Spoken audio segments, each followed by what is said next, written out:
സങ്കടം വരുമ്പോൾ അച്ഛൻ കരയാറുണ്ടോ എന്നൊരു ചോദ്യം ഇൻബോക്സിൽ കണ്ടപ്പോഴാണ് ഞാനും അക്കാര്യം ഓർത്തത്.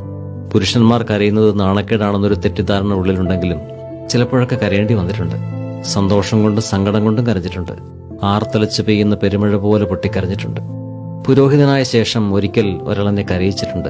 അത് എന്റെ മുതിർന്ന സഹപാഠിയും ധ്യാനഗുരുവും ഒക്കെയായ ഡാനിയൽ പൂവണത്തിലച്ഛനാണ്. വർഷങ്ങൾക്ക് മുമ്പ് ഒരു അവധിക്കാലത്ത് ഞങ്ങൾ ഒരുമിച്ച് പാലായിലുള്ള താബോർ ധ്യാന കേന്ദ്രത്തിൽ ഒരാഴ്ച ധ്യാനിക്കാൻ പോയി. പോയത് ധ്യാനിക്കാനാണെങ്കിലും ആ ധ്യാനത്തിൽ ഒരു പ്രഭാഷണം നടത്താൻ ഡാനിയലച്ഛന് ക്ഷണമുണ്ടായി. അച്ഛൻ അന്ന് പറഞ്ഞത് വിശുദ്ധ കുർബാനയെക്കുറിച്ചാണ്. പരിശുദ്ധാത്മ നിറവിൽ സ്വതസിദ്ധമായ ശൈലിയിൽ അച്ഛൻ നടത്തിയ ആ പ്രസംഗം ഹൃദയത്തെ കീറിമുറിക്കുന്നതായിരുന്നു. പ്രസംഗം പകുതിയായപ്പോഴേക്കും കാരണമറിയാത്തൊരു വലിയ സങ്കടം എന്നിലേക്ക് രച്ചു കയറി. എന്റെ കണ്ണ് നിറയാൻ തുടങ്ങി. പിന്നെ അത് കരച്ചിലായി. കുറെ കഴിഞ്ഞപ്പോൾ ഞാൻ ഏങ്ങലടിച്ച് പൊട്ടിക്കരയാൻ തുടങ്ങി. മറ്റാളുകൾ ശ്രദ്ധിക്കുന്നുണ്ട്. പക്ഷെ എത്ര ശ്രമിച്ചിട്ടും എനിക്കത് നിയന്ത്രിക്കാൻ കഴിഞ്ഞില്ല. കുറെ നേരം അവിടെ ഇരുന്ന് അങ്ങനെ കരഞ്ഞു. പിന്നെ പതിയെ അത് ശാന്തമായി. എന്തിനാണ് അങ്ങനെ കരഞ്ഞതെന്ന് അന്ന് എനിക്കറിയില്ലായിരുന്നു. പക്ഷെ പിന്നീട് കാര്യം മനസ്സിലായി. ദൈവത്തിന്റെ സ്നേഹം തിരിച്ചറിഞ്ഞപ്പോൾ ആത്മാവിലുണ്ടായ അനുതാപവും ആനന്ദവുമായിരുന്നു ആ കണ്ണുനീർ.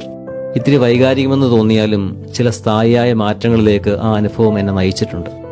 കാരണമറിയാത്ത കണ്ണുനീരും സങ്കടങ്ങളും ഒക്കെ ചിലപ്പോൾ ഒരു ഭാഗ്യമാണ്. എന്താണെന്നറിയാമോ? ദൈവത്തിന്റെ സ്നേഹം കൂടുതൽ കിട്ടാനുള്ള ഒരു വഴിയാണത്.